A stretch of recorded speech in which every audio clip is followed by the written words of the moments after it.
Several new laws go into effect. Legal analyst Vikas Bajaj joins us this morning with a look at what's on tap. Happy New Year's. Almost, right? Almost. Absolutely. I can't believe 2015 is almost gone. Happy New Year's Eve to you. Nice to see you, Vikas. So let's talk about earbuds. You know, you see everybody with them on. Sometimes you're like, hey, how you doing? And they don't respond because, you know, they have the earbuds. So no more earbuds while driving a car or riding a bicycle? That's correct. And it's always been part of the California Vehicle Code that you can't have distractions, not limited to audio or video distractions while you're operating your vehicle.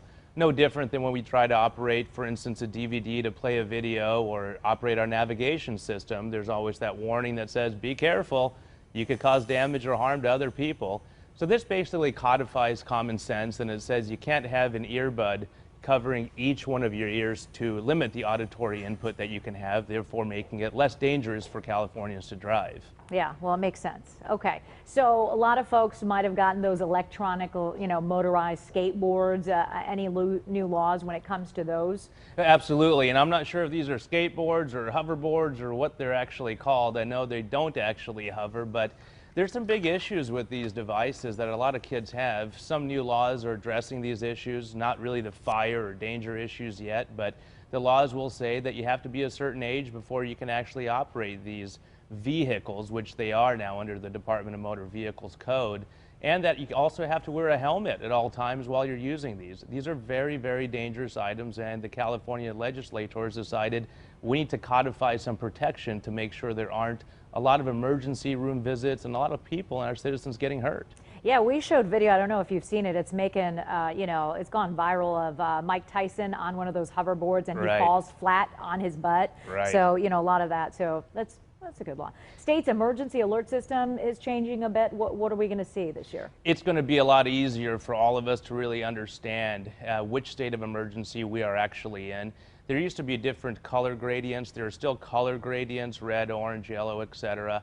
But now they're going to be codified to be much simpler for us to follow. For instance, on our highways, when we have alerts of children that are missing and license plate numbers to look for, we will now have a very simple codified 2 or 3 tier security risk alert for all citizens to follow. And it makes sense because a lot of citizens, including myself, don't quite understand what each one of the alerts is. And frankly, as citizens, we really don't know what state of alert we're in. And this will make it a lot easier for Californians to understand the dangers that may be there so we can adequately protect ourselves. And something that will make our roadways more safer, these ignition interlock devices, what are they, and how are officers hoping that it will curb DUIs? Well, ignition interlock devices, the IIDs as we call them, and I come into contact with these every day in my criminal practice. What these are devices that are installed into your vehicle, and they do not allow the vehicle to operate unless the operator blows into a device, this IID, and the blood alcohol level is 0 or just above 0. So that it will allow people to operate vehicles without being hindered by the use of alcohol. Now, it of course does not address the use of narcotics, which is a growing issue with people being arrested and involved in accidents and causing harm to others. The people who are under the influence of drugs, marijuana, and prescription narcotics. IID does not affect that and does not actually have any way of tracking that or reading it.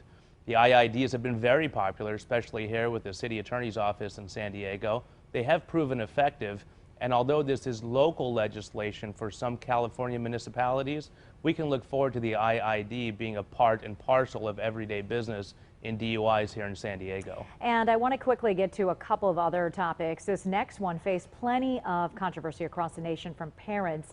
What changes will we see when it comes to vaccinations next year? Well, great segue there. Parents have been very, very active, and legislators have done a lot to listen to parents, especially in California. There are significant lobbying forces which really show their face in a number of ways. One of those is your child cannot attend a public school unless the proper vaccinations are taken in by the child. Now, what are the options? This means if you have an issue where you have an objection to vaccinations for whatever reason, moral or biologically based, you will have to homeschool your children if you do not go through the proper vaccinations.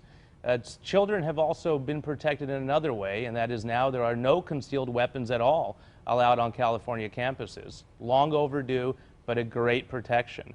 I really want to get to this last one before we go, though. I know they're wrapping me, but the strongest equal pay for ladies, you know, this equal pay, we've been hearing about it. Now women have like an ace in their pocket, you know. They can actually challenge that gender gap that we've seen for decades. Many women have seen for decades. Absolutely. Long overdue and codifying what really is common sense. Is there really any logic in compensating female workers less than you do male workers? No, there really isn't, and it's rooted in deep-seated, perhaps prejudices or things that have been in the country's foundation for a long time. It's a thing of the past. It's going to be a thing of the past. But what the law does, interestingly enough, is it gives attorneys and it gives women who have been suffering the afflictions of unequal pay a hook to hang their hat on. So now there's a segue. Now there's a law to make our ways into court and to litigate on behalf of the women in the world, or especially California, who have not been duly compensated. Vikas, always great to see you. I hope you have a Likewise. safe and happy New Year. Happy New Year. Thank you so much.